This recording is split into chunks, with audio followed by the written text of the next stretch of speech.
August ತಿಂಗಳಲ್ಲಿ ಧನಸ್ಸು ರಾಶಿಯವರ ಆರ್ಥಿಕ ಪರಿಸ್ಥಿತಿ ಹೇಗಿದೆ? ಧನಲಾಭ ಏನಾದರೂ ತರ್ತಾ ಇದೆಯಾ? ಧನಸ್ಸು ರಾಶಿಯವರಿಗೆ ಆಗಸ್ಟ್ ತಿಂಗಳಲ್ಲಿ ಈ ಗ್ರಹದ ಬದಲಾವಣೆಯಿಂದ ನಿಮ್ಮ ಕೋಪ ನಿಮ್ಮನ್ನೇ ಸಂಕಷ್ಟಕ್ಕೆ ತರಬಹುದು. ಎಚ್ಚರಿಕೆಯಿಂದ ಇರಿ. ಉದ್ಯೋಗ ಮತ್ತು ವ್ಯಾಪಾರದಲ್ಲಿ ಆಗಸ್ಟ್ ತಿಂಗಳಲ್ಲಿ ಧನಸ್ಸು ರಾಶಿಯವರಿಗೆ ಸಿಕ್ಕಿದೆಯಾ ಯಶಸ್ಸು? ಜ್ಞಾನಾನಂದಮಯಂ ದೇವಂ ನಿರ್ಮಲಾ ಸ್ಫಟಿಕಾಕೃತಿಂ ಆಧಾರಂ ಸರ್ವ ವಿದ್ಯಾನಾಂ ಹಯಗ್ರೀವಂ ಉಪಾಸ್ಮಹೆ. ನನ್ನ ಸಮಸ್ತ ಆರಾಧ್ಯ ಚಾನಲ್ ವೀಕ್ಷಕರೆಲ್ಲರಿಗೂ ಕೂಡ ವಿಭಾ ಶೆಟ್ಟಿ ಮಾಡುವ ನಮಸ್ಕಾರಗಳು. ಮಾಸ ಭವಿಷ್ಯ ಕಾರ್ಯಕ್ರಮಕ್ಕೆ ತಮಗೆಲ್ಲರಿಗೂ ಸ್ವಾಗತ. ಈ ತಿಂಗಳು ಅಂದರೆ ಆಗಸ್ಟ್ 2026ರ ಭವಿಷ್ಯ ಹೇಗಿರುತ್ತೆ, ಗ್ರಹಗಳ ಸ್ಥಾನಮಾನದ ಆಧಾರದ ಮೇಲೆ ಅನ್ನೋದನ್ನ ನೋಡೋಣ ಬನ್ನಿ. ಇನ್ನು ಗ್ರಹಗಳ ಸ್ಥಾನಮಾನ ಹೇಗಿದೆ, ಯಾವುದಾದ್ರೂ ಗ್ರಹಗಳ ಬದಲಾವಣೆ ಆಗ್ತಿದೆ ಅಂತ ನೋಡೋದಾದ್ರೆ ನೋಡಿ, ಆಗಸ್ಟ್ 1ನೇ ತಾರೀಕು ಶುಕ್ರ ಗ್ರಹ ಸಿಂಹ ರಾಶಿಯಿಂದ ಕನ್ಯಾ ರಾಶಿಗೆ ಅಂದರೆ ತನ್ನ ನೀಚ ರಾಶಿಗೆ ತನ್ನ ಪ್ರವೇಶನ ಬೆಳೆಸ್ತಾ ಇದೆ. ಹಾಗೆ 2ನೇ ತಾರೀಕು ಕುಜ ಗ್ರಹ ವೃಷಭ ರಾಶಿಯಿಂದ ಮಿಥುನ ರಾಶಿಗೆ ತನ್ನ ಪತನ ಬದಲಾಯಿಸ್ತಾ ಇದೆ. ಅದೇ ರೀತಿಯಲ್ಲಿ 5ನೇ ತಾರೀಕು ಬುಧ ಗ್ರಹ ಸಿಂಹ ರಾಶಿಯಿಂದ ಕಟಕ ರಾಶಿಗೆ ವಕ್ರ ಚಲನೆನ ಶುರು ಮಾಡುತ್ತೆ. ಅದೇ ರೀತಿ 22ನೇ ತಾರೀಕು ಮತ್ತೆ ಕಟಕ ರಾಶಿಯಿಂದ ಸಿಂಹ ರಾಶಿಗೆ ಮತ್ತೆ ನೇರ ಚಲನೆನ ಶುರು ಮಾಡುತ್ತೆ ಬುಧ ಗ್ರಹ. ಇನ್ನು ಸೂರ್ಯ ಬಂದು 7ನೇ ತಾರೀಕು ಕಟಕ ರಾಶಿಯಿಂದ ಸಿಂಹ ರಾಶಿಗೆ ಅಂದ್ರೆ ತನ್ನ ಸ್ವಂತ ರಾಶಿಗೆ ತನ್ನ ಪತನ ಬದಲಾವಣೆ ಮಾಡುತ್ತೆ. ಇನ್ನು ಇದರಿಂದ ಗ್ರಹಗಳ ಸ್ಥಾನಮಾನದ ಆಧಾರದ ಮೇಲೆ ದ್ವಾದಶ ರಾಶಿಗಳ ಮೇಲೆ ಎಲ್ಲ ಪ್ರಭಾವ ಬೀರುತ್ತೆ ಅನ್ನೋದನ್ನ ನೋಡೋಣ ಬನ್ನಿ. ಧನಸ್ಸು ರಾಶಿಯವರಿಗೆ ಆಗಸ್ಟ್ ತಿಂಗಳಲ್ಲಿ ಭವಿಷ್ಯ ಹೇಗಿರುತ್ತೆ ಅಂತ ನೋಡೋದಾದ್ರೆ ನೋಡಿ, ಮೊದಲನೇದಾಗಿ ನಿಮ್ಮ ರಾಶಾಧಿಪತಿ ಆಗಿರುವಂತಹ ಗುರುಗ್ರಹ ನಿಮ್ಮ 8ನೇ ಮನೆಯಲ್ಲಿ ಸಂಚಾರ ಮಾಡ್ತಾ ಇದ್ದಾನೆ. 8ನೇ ಮನೆ ಅನ್ನೋದು ಅದ್ಭುತಗಳನ್ನ ಕ್ರಿಯೇಟ್ ಮಾಡುವಂಥದ್ದು, ಒಳ್ಳೆಯದಾಗಿರ್ಬೋದು ಕೆಟ್ಟದಾಗಿರ್ಬೋದು ಅನಿರೀಕ್ಷಿತವಾದ ಘಟನೆಗಳು ನಡೆಯುವಂಥ ಒಂದು ಸ್ಥಳ ಆಗಿರುತ್ತೆ. ಸೊ ಹಾಗಾಗಿ ಇಷ್ಟು ದಿವಸ ನಿಮ್ಮ ರಾಶಾಧಿಪತಿ ಆಗಿರುವಂತಹ ಗುರುಗ್ರಹ ಕಂಬಸ್ಟ್ ಆಗಿರ್ತಾರೆ, ಇನ್ನು ಮೇಲೆ ಉತ್ತಮ ಸ್ಥಿತಿಗೆ ಬರ್ತಾರೆ. ಸೊ ಉತ್ತಮವಾದ ಲಾಭ ಖಂಡಿತ ನಿರೀಕ್ಷೆ ಮಾಡ್ಬೋದು. ಆದರೆ ಒಳ್ಳೆಯದು ಕೆಟ್ಟದು ಎರಡೂ ಕೂಡ ಅನಿರೀಕ್ಷಿತವಾಗಿ ನಡೀತಾ ಇರುತ್ತೆ.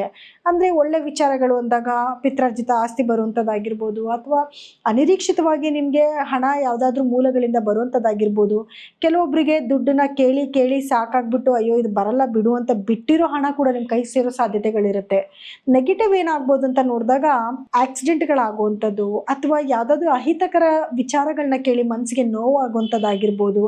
ಈ ರೀತಿ ಕೆಲವು ಸಂಭವಗಳು ಕೂಡ ಆಗೋ ಸಾಧ್ಯತೆಗಳಿರುತ್ತೆ. ಸ್ವಲ್ಪ ಸಮಸ್ಯೆಗಳು ಬಂದರೂ ಕೂಡ, ಅಥವಾ ಆರೋಗ್ಯ ಸಮಸ್ಯೆಗಳು ಬಂದರೂ ಕೂಡ ಅದಕ್ಕೆ ಮೊದಲೇ ಪ್ರಿಕಾಷನ್ ತಗೊಳ್ಳಿ. ನೆಗೆಟಿವಿಟಿ ಜಾಸ್ತಿ ಇದೆ ಅಂದಿದ್ದ ಮಾತ್ರಕ್ಕೆ ನೆಗೆಟಿವ್ ಆಗುತ್ತೆ ಅಂತ ಏನಿಲ್ಲ, ಅದನ್ನು ಪಾಸಿಟಿವ್ ಮಾಡ್ಕೋಬೋದು. ಕೆಲವೊಂದು ಮಂತ್ರಗಳನ್ನ ಹೇಳ್ಕೊಳ್ಳೋದ್ರಿಂದ, ಜಪ ಮಾಡ್ಕೊಳ್ಳೋದ್ರಿಂದ ಖಂಡಿತವಾಗ್ಲೂ ಕೆಲವು ಸಮಸ್ಯೆಯಿಂದ ಈಚೆ ಬರಬಹುದು. ಎರಡನೇದಾಗಿ ನೋಡಿ, ನಿಮಗೆ 2ನೇ ಮನೆ ಮೇಲೆ ಗುರುವಿನ ದೃಷ್ಟಿ ಇದೆ. ಸೊ ಹಾಗಾಗಿ ಹಣಕಾಸಿನ ಅಭಿವೃದ್ಧಿಗೆ ಏನು ಸಮಸ್ಯೆ ಬರಲ್ಲ. ನೀವು ಮಾತನ್ನ ಇನ್ಮೇಲೆ ಸಾಫ್ಟಾಗಿ ಆಡೋಕ್ಕೆ ಸ್ಟಾರ್ಟ್ ಮಾಡ್ತೀರಾ. ಆದರೆ ಆತರದ ನಿರ್ಧಾರಗಳನ್ನ ತಗೋತೀರಾ ಅಂತ ಕೂಡ ಇದೆ ಅಲ್ವಾ. ಏನಕ್ಕೆ ಆತರದ ನಿರ್ಧಾರಗಳು ಅಂದರೆ ನೋಡಿ, ನಿಮಗೆ 7ನೇ ಮನೆಯಲ್ಲಿ ಕುಜನ ಸಂಚಾರ ನಡೀತಾ ಇರೋದ್ರಿಂದ ಗಂಡ ಹೆಂಡತಿ ಮಧ್ಯದಲ್ಲಿ ಕೆಲವೊಂದು ಜಗಳಗಳಾಗ್ಬೋದು. ನೀವು ಆತ್ರವಾಗಿ ಏನಂದ್ರೆ ಅದನ್ನು ಮಾತಾಡಿ, ಅಂದರೆ ಮನಸ್ಸಲ್ಲಿ ನಿಮಗೆ ಅನಿಸುತ್ತೋ ಅನಿಸಲ್ವೋ ಆ ಕ್ಷಣದ ಕೋಪಕ್ಕೆ ನಿಮ್ಮ ಬುದ್ಧಿನ ಕೈ ಕೊಟ್ಟು ಏನಂದ್ರೆ ಅದನ್ನು ಮಾತಾಡಿ ಮನೆಯಲ್ಲಿ ನಿಷ್ಠುರ ಆಗೋ ಸಾಧ್ಯತೆಗಳಿರುತ್ತೆ. ಎಸ್ಪೆಷಲಿ ಗಂಡ ಹೆಂಡತಿ ಮಧ್ಯದಲ್ಲಿ ಜಗಳಗಳಾಗುವಂಥ ಚಾನ್ಸಸ್ ಜಾಸ್ತಿನೇ ಇರುತ್ತೆ. ಸ್ವಲ್ಪ ಹುಷಾರಾಗಿರಿ, ಯಾವುದೇ ಆತರದ ನಿರ್ಧಾರಗಳನ್ನ ತಗೋಬೇಡಿ. ಮುಖ್ಯವಾಗಿ ನೀವು ಮೆಡಿಟೇಷನ್ ಮಾಡಬೇಕು. ಮೈಂಡನ್ನ ಯಾವಾಗಲೂ ಕಾಮಾಗಿ ಇಟ್ಕೊಳ್ಳೋದಕ್ಕೆ ಪ್ರಯತ್ನ ಪಡಬೇಕು. ಇಲ್ಲ ಅಂತಂದರೆ ಮೇಜರ್ ಪ್ರಾಬ್ಲಮ್ಗಳನ್ನ ಅನುಭವಿಸೋವಂಥ ಸಾಧ್ಯತೆ ಜಾಸ್ತಿ ಇರುತ್ತೆ. ಸ್ವಲ್ಪ ಹುಷಾರಾಗಿರಿ, ಆತರದ ನಿರ್ಧಾರಗಳನ್ನ ದಯವಿಟ್ಟು ತಗೊಳಕ್ಕೆ ಹೋಗಬೇಡಿ. ಇನ್ನು ನಿಮ್ಮ ಫ್ರೆಂಡ್ಸ್ ಆಗಿರ್ಬೋದು, ಅಥವಾ ನಿಮ್ಮ ಸಿಬ್ಲಿಂಗ್ಸ್ ಆಗಿರ್ಬೋದು, ಇವ್ರ ಮುಖಾಂತರ ಕೆಲವೊಂದು ಬೇಡದೇ ಇರೋ ವಿಚಾರಗಳು ನಿಮ್ಮ ತಲೆಗೆ ಬಂದು ಸುಮ್ಮನೆ ತಲೆಯಲ್ಲಿ ಹುಳ ಬಿಟ್ಕೊಂಡಂಗೆ, ಯಾವುದಲ್ಲಿ ಕೆಟ್ಟದ್ದು ನಡೆದಿರೋ ಗೊತ್ತಿಲ್ಲ, ಇದರಿಂದನೂ ಅನುಮಾನಗಳು ಕ್ರಿಯೇಟ್ ಆಗಿನೂ ಕೂಡ ಮನೆಯಲ್ಲಿ ಜಗಳಗಳಾಗೋ ಸಂಭವಗಳಿರುತ್ತೆ. ಸ್ವಲ್ಪ ಹುಷಾರಾಗಿರಿ. ಯಾವುದನ್ನು ತಿಳಿದಿರಾ ನೋಡ್ದಿರಾನೇ ಒಂದು ಯಾವುದೇ ಡಿಸಿಷನ್ನ ತಗೊಳಕ್ಕೆ ಹೋಗಬೇಡಿ. ಅದಾದ್ಮೇಲೆ ಡಿಸಿಷನ್ ತಗೊಳ್ಳಿ. ಇನ್ನು ನಿಮ್ಮ ತಾಯಿಯ ಆರೋಗ್ಯದಲ್ಲಿ ಏನೇ ಸಮಸ್ಯೆಗಳು ಬಂದರೂ ಕೂಡ ಗುರುದೃಷ್ಟಿ ಬೀಳ್ತಾ ಇರೋದ್ರಿಂದ ಆ ಸಮಸ್ಯೆಗಳು ಕ್ರಮೇಣವಾಗಿ ನಿಮಗೆ ಕಮ್ಮಿ ಆಗ್ತಾ ಹೋಗ್ತಾ ಇರುತ್ತೆ. ಕ್ರಮೇಣವಾಗಿ ನಿಮಗೆ ಬಂದಂಥ ಸಮಸ್ಯೆಗಳು ಕಮ್ಮಿ ಆಗ್ತಾ ಹೋಗ್ತಾ ಇರುತ್ತೆ. ಭೂಮಿಯಿಂದ ಅಂದರೆ ನಿಮ್ಗೆ ಏನಾದರೂ ಲಿಟಿಗೇಷನ್ಸ್ ಇತ್ತು ಅಂತಂದರೆ ಅದು ಕೂಡ ನಿಮಗೆ ಇನ್ನು ಮೇಲೆ ಅದಕ್ಕೊಂದು ಪರಿಹಾರನೂ ಸಿಗ್ತಾ ಹೋಗ್ತಾ ಇರುತ್ತೆ. ಇನ್ನು ನಿಮಗೆ ಗುರು ದೃಷ್ಟಿ ಹೇಳಿದ್ನಲ್ಲ, ಗುರು 8ನೇ ಮನೇಲಿ ಕುತ್ಕೊಂಡಿರೋದ್ರಿಂದ ಏನೋ ಕೆಲವು ಅನಿರೀಕ್ಷಿತ ಅನಿರೀಕ್ಷಿತ ಘಟನೆಗಳು ನಡೀತಾ ಇರುತ್ತೆ ಅಂತ. ಅದೇ ಜಾಗದಲ್ಲಿ ಬುಧನೂ ಕೂಡ ಅಂದರೆ ನಿಮಗೆ 7ನೇ ಮನೆ ಅಧಿಪತಿನೂ ಕೂಡ 8ನೇ ಮನೆಗೆ ಬಂದಿದ್ದಾನೆ. ಸೊ ಅಲ್ಲೇನಾಗುತ್ತೆ, ಗಂಡ ಹೆಂಡತಿ ಮಧ್ಯದಲ್ಲಿ ಜಗಳಗಳು ಬರೋದು, ಅಥವಾ ನಿಮ್ಮ ಸ್ಪೌಸ್ ಯಾರು ಇರ್ತಾರೆ ಅವರ ಆರೋಗ್ಯದಲ್ಲಿ ಏರುಪೇರುಗಳಾಗೋದು, ಅಂದರೆ ನರಕ್ಕೆ ಸಂಬಂಧಪಟ್ಟಂಥ ಸಮಸ್ಯೆಗಳಾಗಿರ್ಬೋದು ಅಥವಾ ಮರುವಿನ ಸಮಸ್ಯೆಗಳಾಗಿರ್ಬೋದು. ಈ ರೀತಿ ಕೆಲವು ಸಮಸ್ಯೆಗಳು ಮೇಜರ್ ಪ್ರಾಬ್ಲಮ್ಸ್ನ ಅನುಭವಿಸೋ ಸಮಯ ಬಂದಿದೆ. ಸೊ ಹುಷಾರಾಗಿರಿ. ಅಂಥದ್ದೇನಾದರೂ ಬಂತು ಅಂದರೆ ಫಸ್ಟೇ ಡಾಕ್ಟರ್ ಹತ್ರ ಹೋಗಿ ತೋರಿಸ್ಕೊಂಡು ಅದಕ್ಕೆ ತಕ್ಕ ಪ್ರಿಕಾಷನ್ನ ತಗೊಳ್ಳಿ. ಯಾಕೆಂದರೆ ನೋಡಿ, 7ನೇ ಮನೇಲಿ ಕುಜನು ಕೂತಿದ್ದಾನೆ, 7ನೇ ಮನೆ ಅಧಿಪತಿ 8ಕ್ಕೂ ಬಂದಿದ್ದಾನೆ. ಇಲ್ಲಿ ಮೇಜರ್ ಪ್ರಾಬ್ಲಮ್ ಅನ್ನೋದನ್ನ ತೋರಿಸ್ತಿದೆ. ಹಾಗಂತ ಎದುರುಕೊಳ್ಳೋದು ಬೇಡ, ಎಲ್ಲದಕ್ಕೂ ಪರಿಹಾರ ಅನ್ನೋದಿರುತ್ತೆ. ಆ ಪರಿಹಾರಗಳನ್ನ ಮಾಡ್ಕೊತಾ ಹೋಗಿ. ಇನ್ನು ನಿಮಗೆ 9ನೇ ಮನೆ ಅಂತ ಬಂದಾಗ ಸೂರ್ಯ 7ನೇ ಮನೆಯಲ್ಲಿದ್ದ 8ನೇ ಮನೆಯಲ್ಲಿದ್ದಂಥ ಸೂರ್ಯ 9ನೇ ಮನೆಗೆ 17ನೇ ತಾರೀಕಿನ ನಂತರ ಬರ್ತಾನೆ. ಅದೇ ಜಾಗದಲ್ಲಿ ಕೇತುನೂ ಕೂಡ ಇರೋದ್ರಿಂದ, ಕೇತು ಸೂರ್ಯನ ಸಮಾಗಮ ಆಗ್ತಿರೋದ್ರಿಂದ ತಂದೆ ಆರೋಗ್ಯಕ್ಕೆ ಅನ್ನೋದಷ್ಟು ಒಳ್ಳೆಯದಲ್ಲ. ಆದರೂ ಕೂಡ 9ನೇ ಮನೆಗೆ ಬರುವಂಥ ಸೂರ್ಯ ನಿಮಗೆ ಉತ್ತಮವಾದ ಲಾಭಗಳನ್ನ ತೊಗೊಂಬಂದು ಕೊಡ್ತಾನೆ. ಗೌರ್ಮೆಂಟಿಂದ ಆಗಬೇಕಾಗಿರೋಂಥ ಕೆಲಸಗಳಾಗುವಂಥದ್ದಾಗಿರ್ಬೋದು, ಅಥವಾ ತಂದೆ ಮನೆಯಿಂದ ಯಾವುದಾದ್ರೂ ಆಸ್ತಿ ಬರುವಂಥದ್ದಾಗಿರ್ಬೋದು, ಯಾವುದಾದ್ರೂ ಒಳ್ಳೆಯ ವಿಚಾರಗಳನ್ನ ಕೇಳುವಂಥದ್ದಾಗಿರ್ಬೋದು, ಎಲ್ಲನೂ ಕೂಡ ನೀವು ನಿರೀಕ್ಷೆ ಮಾಡ್ಬೋದು. ಇನ್ನು ನಿಮಗೆ 10ನೇ ಮನೆಯಲ್ಲಿ ಶುಕ್ರನ ಒಂದು ಸಂಚಾರ ನಡೀತಾ ಇದೆ. ಸೊ ಶುಕ್ರ 10ನೇ ಮನೆಯಲ್ಲಿ ಇರೋದ್ರಿಂದ ವ್ಯವಹಾರಗಳಲ್ಲಿ ಉತ್ತಮವಾದ ರೀತಿ ಲಾಭ ತಗೋಬೋದು, ವ್ಯಾಪಾರಗಳು ತುಂಬ ಚೆನ್ನಾಗಾಗುತ್ತೆ. ಆದರೆ ಶುಕ್ರ ನೀಚ ಸ್ಥಾನದಲ್ಲಿ ಕುತ್ಕೊಂಡಿರೋದ್ರಿಂದ ಕೆಲವೊಂದು ಮನೆಯಲ್ಲಿ ಹೆಣ್ಮಕ್ಳಿಗೆ ಕಾಯಿಲೆಗಳು ಬರುವಂಥದ್ದು, ಎಸ್ಪೆಷಲಿ ಗುಪ್ತಾಂಗಗಳಲ್ಲಿ ಸಮಸ್ಯೆ ಬರುವಂಥದ್ದು, ಇಲ್ಲ ಯುಟ್ರಸಲ್ಲಿ ಪ್ರಾಬ್ಲಮ್ ಬರುವಂಥ ಸಾಧ್ಯತೆಗಳಿರುತ್ತೆ. ಅದೊಂಚೂರು ನೋಡ್ಕೊಳ್ಳಿ.